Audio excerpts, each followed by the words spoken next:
गोविंद शिल्प घेऊन येत आहे एकूण 80 ट्विन बंगलोचा भव्य दिव्य पंढरपुरातील एकमेव प्रकल्प। आमच्या प्रकल्पाची वैशिष्ट्ये मनाला शांती देणारं महादेवाचं मंदिर, मुख्य रस्ता सुमारे 30 फुटांचा, अंतर्गत रस्ता सुमारे 20 फुटांचा, ग्रामपंचायत योजनेचा प्रत्येक बंगलोजला स्वतंत्र नळ, सांडपाण्याची सुरक्षित विल्हेवाट, सर्व टाइल्स ग्लॉसी आणि नामांकित कंपनीच्या, सर्व स्टेअर, खिडक्या, चौकटी सुपर ब्लॅक ग्रेनाइट, दोन्ही अटॅच बाथरूम पूर्णपणे टाइल्स, पंतप्रधान हर घर नल योजना पूर्णत्वाकडे, bathroom, basin, kitchen, CP fittings हे जगवार कंपनीचे, स्टील वर्क पूर्णपणे जिंदाल कंपनीचे, 1000 लिटर पाण्याची टाकी, 150 लिटर सोलर वॉटर हीटर सोबत वॉटर प्युरिफायर, प्रत्येक बंगलोजला स्वतंत्र पार्किंग, दर्शनीय भाग पूर्णपणे डॅटो टाइल्स, टाटा प्रवेश कंपनीचे आकर्षक भक्कम दरवाजा, फुटी उंचीचे सुरक्षित कंपाऊंड। मग विचार काय करताय? गोविंद शिल्प, पत्ता गट नंबर 95, हॉटेल अंगण शेजारी, टाकळी रोड, पंढरपूर।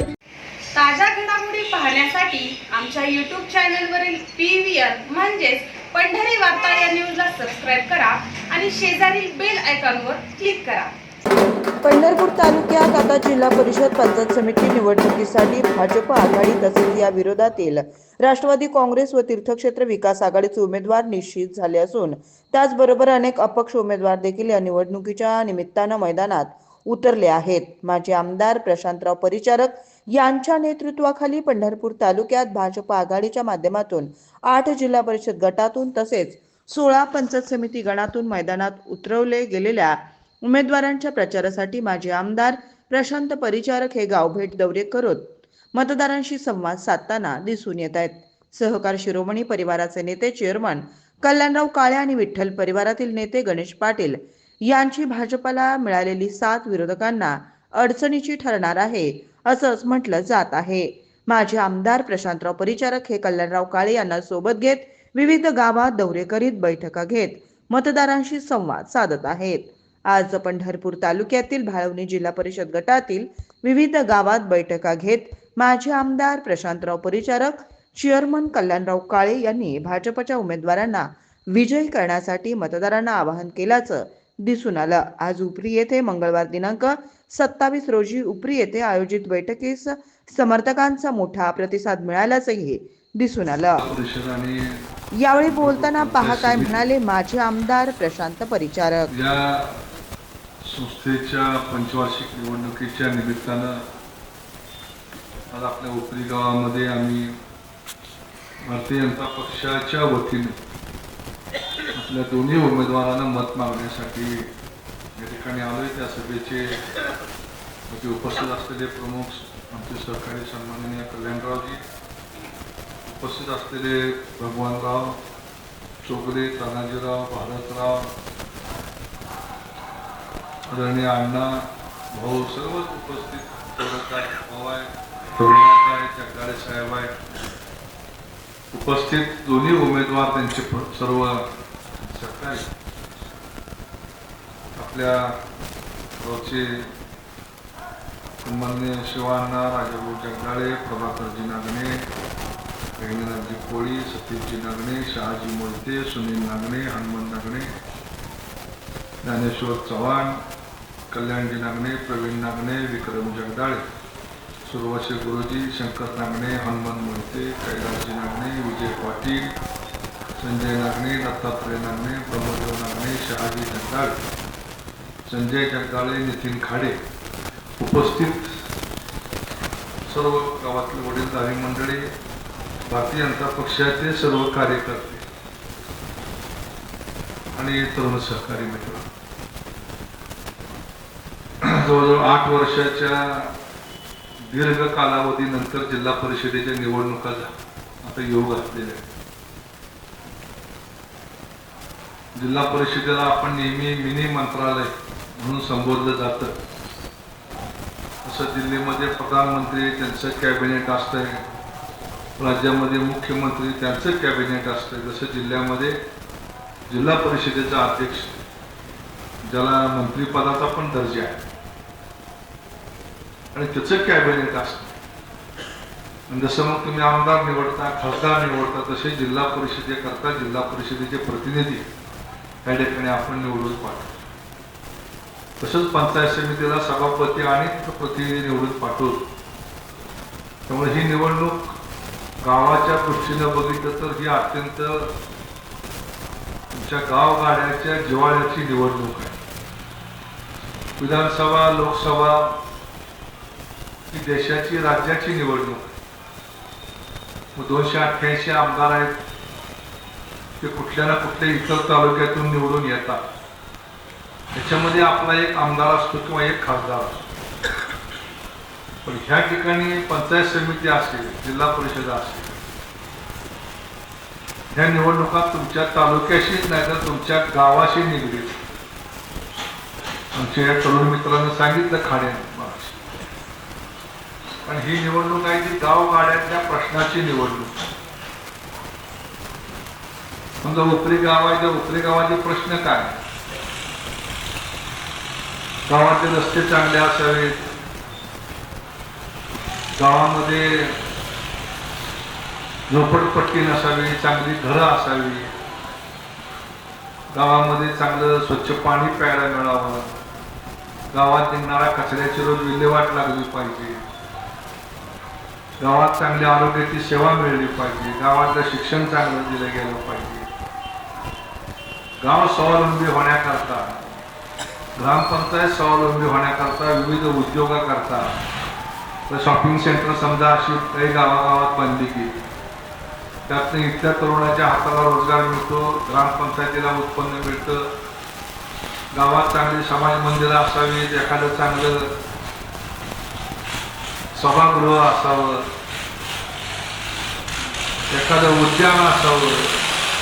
जसे एखाद्या शहरामधली आखणी असते तसे प्रश्न आपल्या गावामध्ये चांगली स्मशानभूमी असावी, ओढा असेल, एखादा घाट असावा. या सगळ्या गावाच्या मूलभूत गरजा आहेत की ज्याचा वापर ह्या आपल्या गावातल्या 18 पगड जातीतले लोक सगळ्यांना उपयोगाचा. पण हे करत असताना ग्रामपंचायतीला जर तुम्ही सांगितलं की उद्या आमच्या गावासाठी एखादं उद्यान बांधा, एखादं क्रीडांगण बांधा, एखादी शाळेची बिल्डिंग बांधा, तर तुमच्या माझ्या ग्रामपंचायती आणि माझ्या गावासहित स्वतःच्या घरपट्टी आणि पाणीपट्टीतनं कुठलीही ग्रामपंचायत तुमच्या गावातल्या रस्त्यावर मुरुम सुद्धा टाकू शकत नाही. ही वास्तव आहे. ग्रामपंचायतीला उत्पन्न काय? घरपट्टी आणि पाणीपट्टी. आणि मग घरपट्टी पाणीपट्टी 5 वर्षात एकदा जमा होते. कधी होते काय सांगायची गरज नाही. ग्रामपंचायतीची निवडणूक लागली की पाणीपट्टी घरपट्टी ज्याला उभा राहायचा गंध आहे तीच भरतो, बाकीचे भरतच नाही. सरपंच ओरडून आता अभियान काढले सध्या चालू आहे म्हणून कुठेतरी 50% काही गावं गेली, म्हणजे 50% माफी दिल्यामुळं घरपट्टी पाणीपट्टी सुद्धा आपण भरत, तर दिव्याची वगैरे बिलं वेगळीच वाढ. ही ग्रामपंचायत चालणार कशा?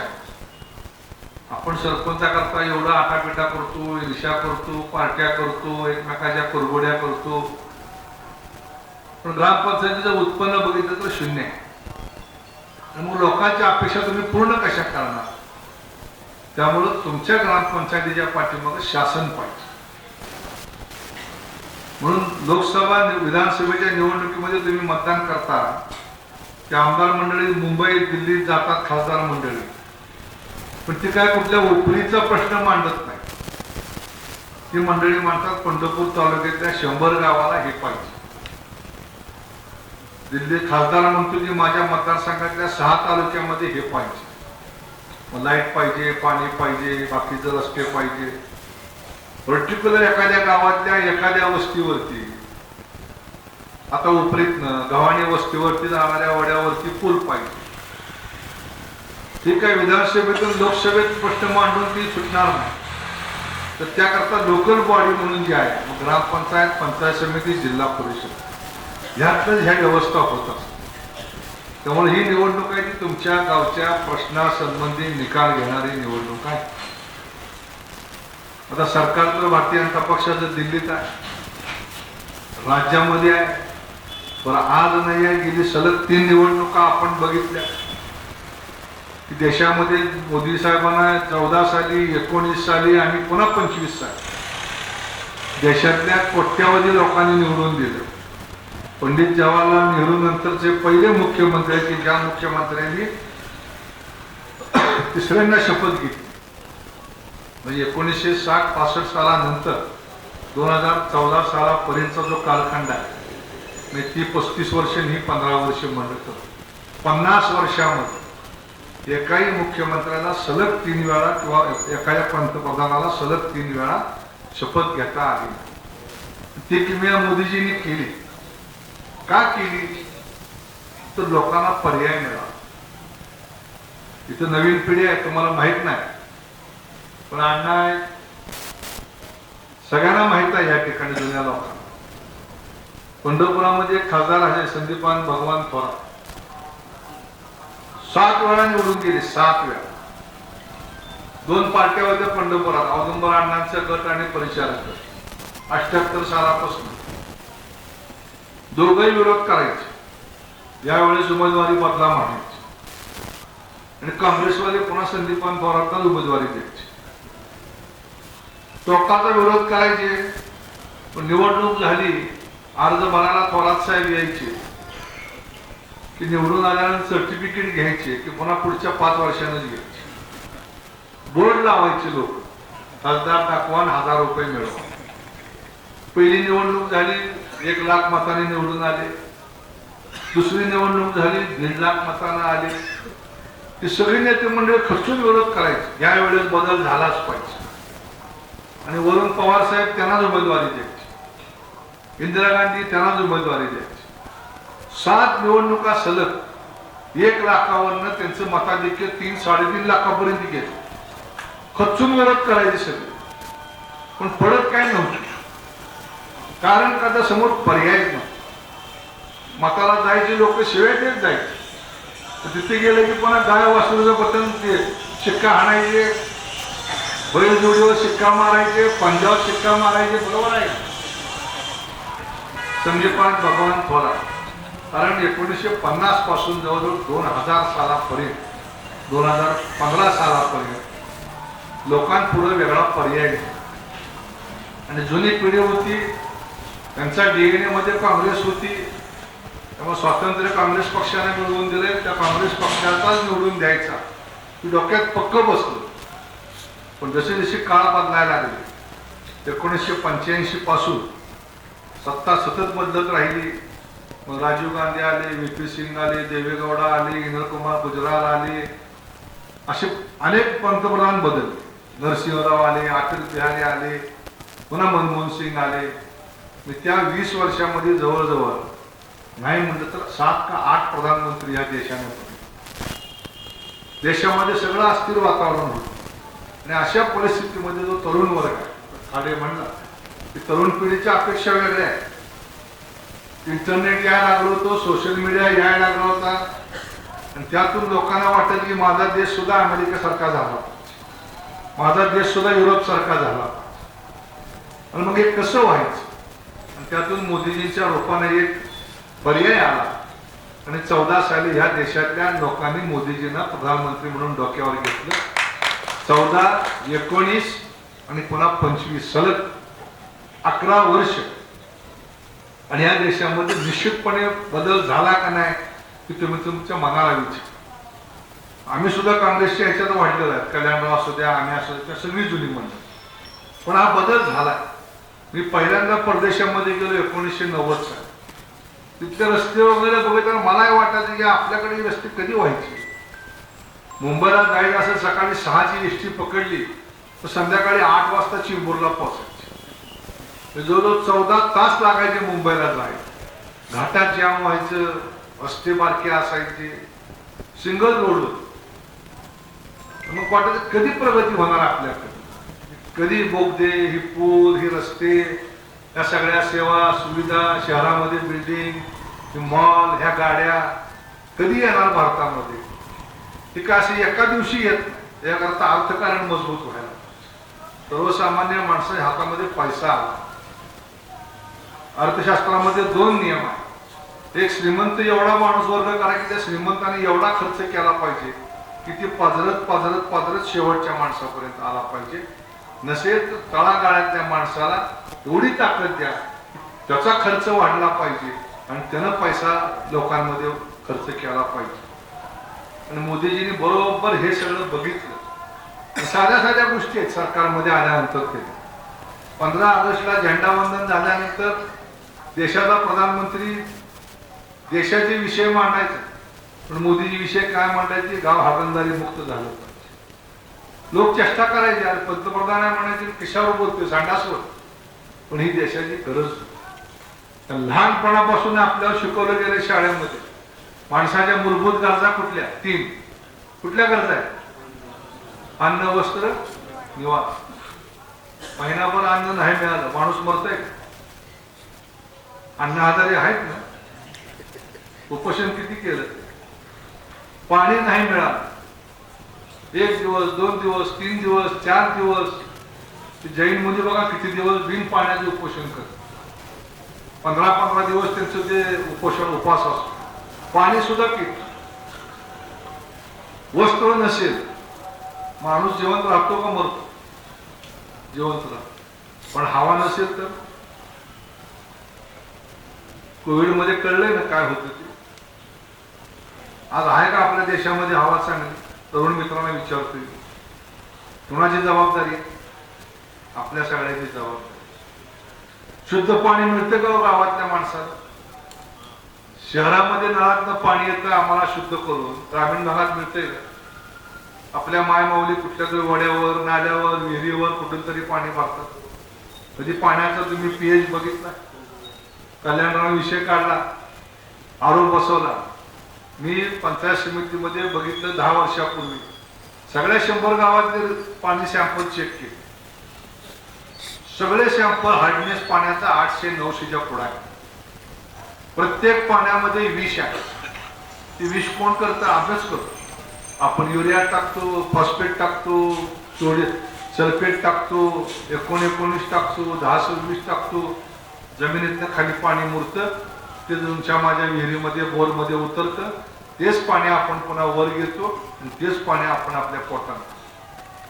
हे कॅन्सरचे आजार कशामुळे वाढले? ते सगळं जे आजार आहेत ते मूलभूत आहेत ते हवेपासून आणि पाण्यापासून. डॉक्टरकडे गेला की डॉक्टरला तुम्ही विचारता काय झालं? डॉक्टरचा एक शब्द ठरलेला असतो, व्हायरल इन्फेक्शन झालं. म्हणजे काय? व्हायरल म्हणजे काय? हवेतनं आलेलं इन्फेक्शन. आज कुठे डेंगू आलाय, चिकनगुनिया आलाय, कुठले आजार आहेत. कारण काय विचारलं तर माहिती नाही. डेंगू डासामुळे झाला, व्हायरल इन्फेक्शन झालं, कोविड दिसला का डोळ्याला कोणाला? हवेतनं आला, फुफ्फुसात गेला, माणसं संपली. हे सगळं अशुद्ध हवेचं कारण. घाण पाण्यामुळे सगळे आजार आहेत त्या देशामध्ये. आपल्या मुंबई आणि दिल्ली आहे जगातलं सगळ्यात अशुद्ध गाव कुठलं असेल तर दिल्ली आहे. ज्या दिवशी दिल्लीचं हवामान 600 दाखवत होतं तेव्हा लंडनचं 2 होतं. 2 त्याचा जो मूल्यांकन केलं जातं की किती युनिट हवा खराब आहे. दिल्लीची हवा दाखवत होती 600 युनिट, तेव्हा लंडन होतं 2 युनिट. म्हणजे एवढा फरक आहे. मग हे सगळं देशाला आपल्या झालं पाहिजे ही भूमिका घेतल्यामुळं आज मोदी साहेबांना 3 वेळा टोकाचा विरोध झालाय. सगळे पक्ष एकत्र आले तरी लोक निवडून देतात आणि तीच अवस्था राज्यामध्ये. सलग 3 वेळा 14 साली 19ला परत निवडून दिलं शिवसेना भाजप युती. उद्धव ठाकरे जर बाहेर जात नव्हते तर त्यावेळेस पुन्हा भाजप सरकार बनलं असतं. पण दुर्दैवाने बनलं नाही. पुन्हा 25ला या ठिकाणी निवडून दिलं. आणि त्यामुळे ही निवडणूक जेव्हा आपण करतो लोकसभेची, विधानसभेची, तेव्हा देशाचा, राज्याचा विचार करतो. पण जिल्हा परिषदेची निवडणूक आहे ही तुमच्या गावाच्या विचाराची निवडणूक. या देशात प्रधानमंत्री किंवा मुख्यमंत्री डायरेक्ट तुमच्या गावाला काहीही देत नाही. दिल्लीतनं पैसा येतो, मुंबईतनं पैसा येतो सोलापुरात, आणि सोलापुरामध्ये जिल्हा परिषदेच्या माध्यमातून समाज कल्याण, महिला बाल कल्याण, कृषी, आरोग्य, शिक्षण, बांधकाम, पाणी पुरवठा, जलसंधारण ही सगळी खाती आहेत. त्या खात्यामार्फत गावात तुमच्या पैसे घरकुल तुम्हाला पाहिजे, झेडपीतनं पैसा येतो. शाळा बांधायचे, झेडपीतनं पैसा येतो. स्मशानभूमी बांधायचे, झेडपीतनं पैसा येतो. रस्ता करायचा आहे, जिल्हा परिषदेतनं पैसा येतो. शॉपिंग सेंटर बांधायचे, झेडपीतनं पैसा येतो. दलित वस्तीमधली काम आहे, झेडपीतनं पैसा येतो. असं एकही क्षेत्र नाही की ज्या क्षेत्रामध्ये जिल्हा परिषदेच्या माध्यमातून पैसा येत. आणि त्यामुळं त्या ठिकाणचा प्रतिनिधी हा आपला असला पाहिजे, ही भूमिका घेऊन आम्ही तुमच्या पुढे आहोत. गेल्या जवळजवळ 15 वर्ष 10-11 वर्षामध्ये अनेक चांगले निर्णय ह्या देशामध्ये. 1975 साली शेतकरी संघटनेचे नेते होते शरद जोशी. त्यांनी पहिल्यांदा या देशामध्ये भूमिका मांडली की देशातल्या शेतकऱ्यांना पेन्शन मिळाली पाहिजे. पण शरद जोशी गेले 75 सालापासून 15 सालापर्यंत हा निर्णय कुणी घेऊ शकला नाही. तर आम्ही पण काँग्रेसमध्ये होतो, पण कधी नेते मंडळींच्या डोक्यात सुद्धा आला नाही. पण तो निर्णय मोदीजींनी केला 17 साल. 1000 रुपये का असेल 6000 रुपये दिले, पण एक सन्मान देण्याची भूमिका त्या ठिकाणी घेतली. त्याच्यामध्ये 6000ची भर घालण्याची भूमिका फडणवीस साहेबांनी केली. आपण सगळे साखर धंद्यामधली माणसं ऊसाचे उत्पादक आहोत, शेतकरी आहोत. 200 पासून ऊसाचा दर असायचा. 500, 600, 700, 1000 रुपये. कोपरी तुमचं हॉटस्पॉट असायचं आंदोलनामध्ये कायमच. वस्तुस्थिती आहे, कारण साखरेचे दर असायचे 1800 आणि 2000. सगळा खर्च जाऊन तुम्हाला दर मिळायचा 800-900. ओरडून दमले सगळे कारखानदार. कधी निर्णय झाला नाही. मोदीजींनी निर्णय केला की 3100 रुपयाखाली साखर विकायची नाही आणि 3100 रुपयाखाली साखर व्यापाऱ्यांनी विकत घ्यायची नाही. सरकारचा ह्यात रुपया गेलेला नाही. खाणाऱ्या खिशातले पैसे काढले, कारखानदाराला मिळाले, कारखानदाराने शेतकऱ्याला पासन केले. आज म्हणून 2800, 2900, 3000 पर्यंत दर देण्याची भाषा आहे. मोदीजीने निर्णय काय केला?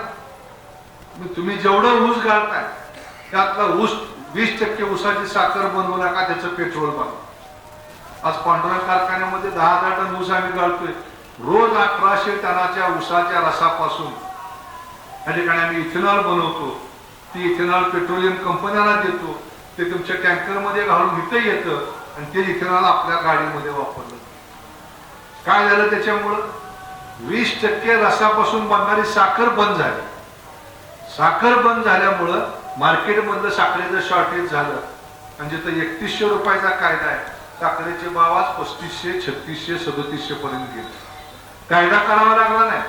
ऑटोमॅटिक 700 रुपये वाढले, 600 रुपये वाढले. का? Demand supply. देशातलं साखरच कमी केली उत्पादनाची. 15 लाख मेट्रिक टन परदेशात पाठवून दिली. त्यामुळं माणसाला वाटायला लागलं की आता साखर खायला मिळते का नाही. आणि माणसाचा एक स्वभाव असतो, जेव्हा आपण शॉर्टेज म्हणतो तेव्हा आणून ठेवतो घरामध्ये. खराब का होईल, मिळत नाही म्हणलं की आणून ठेवतो. आणि मुबलक मिळतंय म्हणलं की दुर्लक्ष होतो. त्याने तेवढं करून स्वीकारलं आणि साखरेचं उत्पादन कमी केलं, इथेनॉलकडे गेले, परकीय चलन वाचलं आणि शेतकऱ्याला जास्त 4 रुपये मिळाले. आता हायड्रोजनवरती कारखाने चालले. परवा फडणवीस साहेब रिपोर्टला आले होते तेव्हा मागणी केली की आमच्या कारखान्यामध्ये आम्हाला CNG तयार करायचं. या देशातल्या 10 ते 11 कारखान्याला परवानगी मिळणार आहे. त्याच्यामध्ये माझ्या कारखान्याला त्या ठिकाणी परवानगी देण्याचा निर्णय फडणवीस साहेबांनी घेतला. त्यातनं काय होईल? त्यातनं अधिकचा पैसा हायड्रोजनच्या रूपाच्या माध्यमातून कारखानदाराला मिळणार. उद्या ह्या हायड्रोजनच्या गॅसवरती तुमचे ट्रॅक्टर चालणार आहेत, तुमच्या गाड्या चालणार आहेत, तुमचे इतर वाहनं चालणार आहेत, 4 चाकी वाहनं चालणार आहेत. पर्याय होणार, देशाचा पैसा परकीय चलन वाचणार आणि शेतकऱ्याला अधिकचा 2 रुपये त्या ठिकाणी मिळणार. छोट्या छोट्या गोष्टी आहेत. युरियाला नुसती लिंबोळीची पेंड चोळून तुमच्या बाजारामध्ये आणायला सुरुवात झाली. लिंबोळीचा त्या युरियाचा काळा बाजार बंद झाला. कुठं जायचा युरिया? दारूच्या धंद्याला जायचा. कुठं जायचा? पशुखाद्याच्या गोळ्या बनवताना त्यात युरिया जायचा. जिथं बाय प्रॉडक्ट आहे त्या ठिकाणी युरिया जायचा. श्रीलंकेला जायचा, बांगलादेशला जायचा, पाकिस्तानला जायचा. या सगळ्या चोऱ्या थांबल्या. त्यामुळं कमळ चिन्हावरती आम्ही आज तुमच्या पुढे येतोय. काय होती परिस्थिती गेल्या 10, 20, 25 वर्षामध्ये? कोणीही गोरगरीब जर गेला, घरकुल पाहिजे, मला कांडप मशीन पाहिजे, शिलाई मशीन पाहिजे, सायकल पाहिजे, ताडपत्री पाहिजे, पंप पाहिजे. सकाळी 11 वाजता BDO ऑफिस उघडायचे पंचायत समिती, टेबलावर कोण नसायचं. आणि दुपारी 5 वाजता BDO ऑफिस बंद झाले की सगळे अधिकारी टेबलावर असायचे. बाहेर एजंट लोक फिरायचे. काय पाहिजे तुला? विहीर पाहिजे, चल देतो तुला, दे 5000 रुपये, तुझी विहीर मंजूर करू दे. होती का नाही व्यवस्था? होती का नव्हती सांगा तुम्ही? ती सगळं मोदींनी बंद केलं. DBT direct benefit. तुला काही शिलाई मशीन पाहिजे ना, जा बाजारात विकत घेऊन ये, पावती दाखव, तुझी सबसिडी तुझ्या खात्यावर जमा करू. पंचायत समितीच्या बाहेर एजंट बंद व्हायला. गोष्ट छोटी आहे, पण ही सगळी बोकं बुजवण्याचं काम केलं, त्यातनं पैसा आला आणि त्यातनं ही हायवेची कामं सुरू. देशामध्ये किती 10,000 कोटी रुपये एकट्या सोलापूर जिल्ह्यामध्ये आले रस्त्यासाठी. प्रचंड मोठ्या प्रमाणामध्ये काम. कधी पंढरपूर पुणे रस्ता एवढा चांगला होईल असं कधी आपल्याला वाटलं होतं? कधी सुद्धा वाटलं नाही. कसं झालं 10 वर्षामध्ये? घडलं कसं? फक्त इच्छाशक्ती होती, मला काहीतरी करायचंय, मला देशाला पुढे न्यायचंय. युद्ध झालं परवा पाकिस्तान बरोबर, एकही सैनिक सीमा ओलांडून पलीकडे गेला नाही, एकही सैनिक मृत्युमुखी पडला नाही. कारण बंदुका घेऊन लढायचे दिवस संपले, बटन दाबून मिसाईल सोडून लढण्याचे दिवस सुरू झाले. त्यात पाकिस्तानला नामोहरम करण्याचं काम भारतीय सैन्याने केलं. ही सगळं 10 वर्षात. आपल्या देशात बंदुकीची गोळी बनत नव्हती, बंदुकीची गोळी सगळं बाहेरनं यायचं. तुम्ही जर बघितलं असेल तर गेल्या 5 वर्षामध्ये ह्या देशाने 40,000 कोटी रुपये एवढ्या रकमेचं संरक्षणाचं साहित्य जगातल्या देशांना विकलेलं आहे. जे आपण आयात करत होतो ते आता आपण निर्यात करायला लागलो. आत्मनिर्भर भारत, माझा देश स्वतःच्या पायावरती मला उभा करायचा आहे. अमेरिका गेली दम देते, 6 महिने 50% टेरिफ लावतो, 500% लावतो. लाव म्हणजे किती लावायचं तेवढा. मोदीजीने तुम्हाला सांगितलं की परकीय वस्तू वापरू नका. आज आपण जे वापरतो ना, टूथपेस्ट वापरतो, कुठला आहे? बाहेरचा आहे. पावडर वापरतो, बाहेरची आहे. सगळ्या गोष्टी बाहेर नाही. आता ही जर आपण ठरवलं 140 कोटी लोकांनी की आम्ही बाहेरच्या वस्तू वापरणार नाही, तर आपला देश सगळ्याच देश जगामध्ये सगळ्यात पुढे जाणार आहे. पण दुर्दैवानं आपल्यावरती एवढा पगडा आहे की आपल्याला इम्पोर्टेड वस्तू, मग सेंट असू द्या, अत्तर असू द्या, सगळं पाहिजे. आणि त्यामुळे एका बाजूला केंद्र सरकार काम करते, मग शेतकऱ्याला पेन्शन असू द्या, शेतकऱ्याला आरोग्य विमा असू द्या, 5 लाखापर्यंतचा विमा तुम्हाला दिला. दरवर्षी दुर्दैवानं माणसं आजारी पडू नये, पण आजारी पडलेल्या माणसाला 5 लाखापर्यंतचा उपचार फुकट करण्याकरता तुम्हाला एक कार्ड दिलं आयुष्यमान भारतचं. 90 कोटी लोकांवर उपचार चालू आहे. 80 कोटी लोकांना रेशन फुकट आहे. रेशन का फुकट देते? तर शेतकऱ्यांनी पिकवलेलं धान्य उद्या जागेवर सोडून जाण्यापेक्षा लोकांच्या तोंडात जाऊ द्या. सरकार त्याकरता लाखो रुपये खर्च करते, कोट्यावधी रुपये शेतकऱ्याला 2 पैसे देण्यात. आपण सहज म्हणतो, तुम्ही बोलता बोलता की फुकट बंद झालं पाहिजे, आम्हाला रोजगार मिळाला म्हणतो ना आपण, रोजंदारी येईना. पण त्या मागचं अर्थशास्त्र आहे की शेतकऱ्याचा शेतमाल सडवून काय करणाऱ्या जागे होतं की मार्केटमध्ये गेला. आज मोठ्या प्रमाणामध्ये आपण बघतो की सगळ्या पिकाला अनुदान दिलं जात आहे. अनेक नवनवीन यंत्रसामुग्री त्या ठिकाणी देते आहे. ऊस तोडणीचं मशीन कधी कल्पना आपण केली नव्हती, पण गेल्या 5 वर्षामध्ये त्याला बूस्ट देण्याचं काम झालं आहे. 35-35 लाख रुपये सबसिडी देतोय. त्याच्यामुळे आज प्रत्येक कारखान्याकडे 8, 10, 15 मशीन यायला लागले. भविष्य काळात लेबरचा प्रश्न प्रचंड गंभीर आहे. लेबर मिळेल पण ऊस तोडणारा मिळणार. स्वतः शेतकऱ्याला ऊस तोडून गाडीत भरावं लागणार अशी परिस्थिती पुढच्या 10 ते 15 वर्षात येणार. त्याचा विचार आत्ताच करण्याची गरज आहे. यंत्रसामुग्री वापरली पाहिजे, ही भूमिका सरकारने घेतली. लाडक्या बहिणीला आज 18,000 रुपये देते, शेतकऱ्याला 12,000 रुपये देते, 3 लाखापर्यंतचं कर्ज बिनव्याज आहे. या सगळ्या सेवा सुविधा एका बाजू देत असताना आज वीज बिल माफ केलंय, पाणीपट्टी माफ केली आहे. त्याच्या पुढे जाऊन ना ट्रान्सफॉर्मर जळला म्हणायला नको, ना व्होल्टेज गेलं म्हणायला नको, सोलर वरती या ठिकाणी पंप देण्याचं काम सुरू आहे. तुमच्या गावात किती पंप मिळेल मला माहित नाही, पण 5 लाख पंप या 5 वर्षामध्ये या देशातल्या शेतकऱ्यांच्या शेतात बसवण्याचं, या राज्यातल्या शेतकऱ्या शेतात बसवण्याचा निर्णय राज्य सरकारने घेतला. आज प्रत्येक समाजाकरता वेगळं महामंडळ. आज मी माझ्या अर्बन बँकेतनं गेल्या वर्षभरात जवळजवळ 25 कोटी रुपयापेक्षा अधिकची कर्ज सुशिक्षित बेकाराला मग अण्णासाहेब पाटील महामंडळ असेल, अण्णाभाऊ साठे महामंडळ असेल, वसंतराव नाईक महामंडळ असेल, माई महामंडळ असेल, आई महामंडळ असेल, या सगळ्या महामंडळात वाटतं प्रत्येक समाजाला काही ना काही देण्याचा प्रयत्न या ठिकाणी सुरू आहे. पाऊस पडला कुठं चढायला पळूसला आणि पैसे मिळत उपरीला. किती मिळाले राजाभाऊ पैसे? किती मिळाले? भरपूर म्हणजे किती? होय ना गणेश साहेब? कोटी कोटी मध्ये पैसे मिळालेले, कोटी कोटी. पिकं तुमची वाहून गेली नाही तरी दुबार पेरणी करता पुन्हा 10,000 रुपये जमा झालेत का नाही? कशात सरकारने आज पाण्याच्या योजना, तुमच्या गावाला पाण्याची योजना मंजूर असेल, जलजीवन मधनं एका वेळेस सोलापूर जिल्ह्यातल्या 900 गावांना पाण्याची योजना चालू आहे. 2,500 कोटी रुपये त्याकरता राज्य सरकारला केंद्र सरकारने दिले. आज रस्ते असू द्या, पाणी असू द्या, शौचालय असू द्या, घरं असू द्या. तुमच्या गावात जवळजवळ 250 लोकांना घरकुले मिळाली, जवळजवळ 20 पेक्षा अधिक लोकांना विहिरी मिळाल्या गेल्या 2 वर्षात. त्याची किंमत आहे जवळजवळ 2.5 ते 2.25 कोटी रुपये. मग गोठे किती मिळले हे मी सांगत नाही, पाईपलाईनला किती मिळले सांगत नाही, मोटार किती मिळल्या सांगत नाही, जनावर किती मिळले सांगत नाही. वैयक्तिक लाभार्थी आहे, प्रत्येकाच्या घरामध्ये काही ना काही दिलंय. तुम्ही घरावर सोलर बसवा, त्या सोलर मध्ये तुम्हाला 30 युनिटचं वीज बिल सरकारनं माफ करायचा निर्णय घेतलेला. मग हे कशा करता चाललंय तर आपलं गाव स्वच्छ झालं पाहिजे, चांगलं झालं पाहिजे, लोकांना 2 पैशाची मदत झाली पाहिजे, या भूमिकेचं सरकार काम करतंय. आणि अशा सरकारच्या माध्यमातून आम्ही आज आपल्या पुढे या ठिकाणी कमळ या चिन्ह घेऊन आपल्या पुढे आलो. मी तर 2013 साली निर्णय घेतला होता, तेव्हा ना मोदी सरकार होतं ना फडणवीस सरकार होतं राजाभाऊ, बरोबर आहे का? मी ठरवलं भाजपच्याकडे जायचं, काय घडत ते घडत. मोठ्या मालकाचं सगळं आयुष्य काँग्रेसमध्ये गेलो, पण मला लक्षात येत होतं त्यावेळेस की पुढचा काळ कोणाचा आहे. लोक मला येण्यात काढायची, कुठं पक्षी गेलाय म्हणायचे, भाजपवर कवा मतं पडायची ह्याला.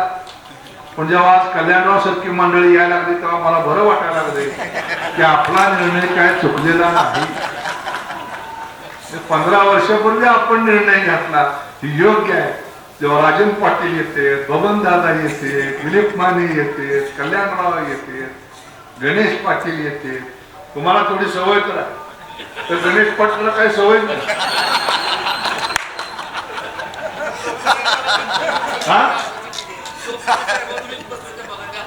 तर गणेश पाटलाला तर आता म्हणला कसं, मला तर आतापर्यंत कधीच नाही म्हणा. आता तुला जय श्रीराम म्हणावं लागतंय, भारत माता की जय म्हणावं लागतंय. कारण राष्ट्र प्रथम.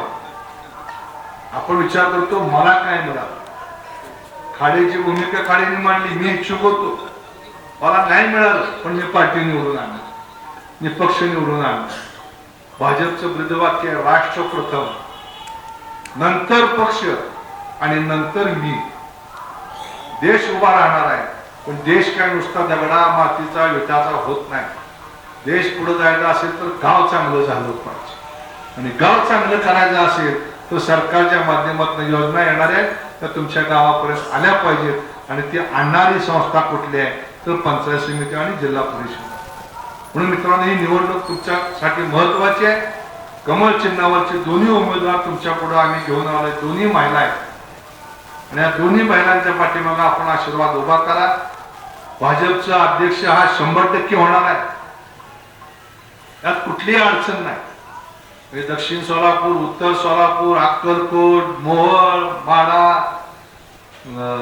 करमाळा, पंढरपूर, तुम्ही सगळीकडे बघा, सांगोला, सगळीकडे बघा तुम्ही. 100% शतप्रतिशत भाजप येणार, 100%. त्यामुळे ह्याच्या अध्यक्षपदाच्या निवडीमध्ये आपल्या मतदारसंघाचा जर उमेदवार हात वर करायला नसेल, जर काय चुकीचा निर्णय झाला, आणि मग आम्ही जर पालकमंत्र्याकडे गेलो की भाळवणे गटाला पैसे द्यायचे, उपरीला वड्यावर फुल पाहिजे, ती म्हणणार निवडून दिला का आमचा माणूस, राजाभाऊ म्हणणार दिला नाही मालक, राहू द्या पैसे ह्या जरा, आणि माझ्यापेक्षा त्यांचं जात चालतंय, तुम्ही आमच्या अगोदर आहे अजून थोडं. हा, तुम्ही 10 साली गे 11 साली गेला असाल, आम्ही 13ला गेलो, पण पक्षाला आहे का नाही असं? विचारते, हिशोब विचारतात आम्हाला, किती मतं पडली, कमी का पडली, दुरुस्त कधी होणार. आणि त्यामुळं जी वाढपी तुमच्याकडे आहे, पंक्तीला बसल्यावर थोडं लाडू तुम्हाला जास्त पाहिजे, एखादी पळी जास्त पाहिजे, वाढपी ओळखीचा पाहिजे, ही 2 वाढपी आहे, त्यांच्यातलं काम आपण करून घेऊ. तानाजी भाऊसाहेबांनी चांगलं काम केलं, पण दुर्दैवानं एससी निघालं. पूर्वी सी निघालं असं तर तानाजी भाऊ म्हणले असं मी एवढं काम केलं, माझा विचार करा. पण समाधानी झाला असतं, पण नेमकं कल्याणराव आला असतं म्हणले असते, आता तानाजीराव भारतरावलाच द्यावं लागतंय.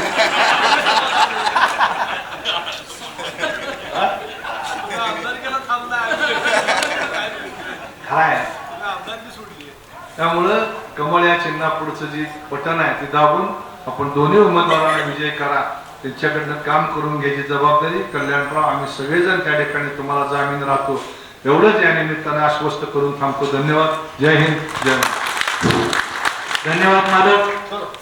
आपण केलेल्या आव्हानाला या ठिकाणी आमच्या गावचे नागरिक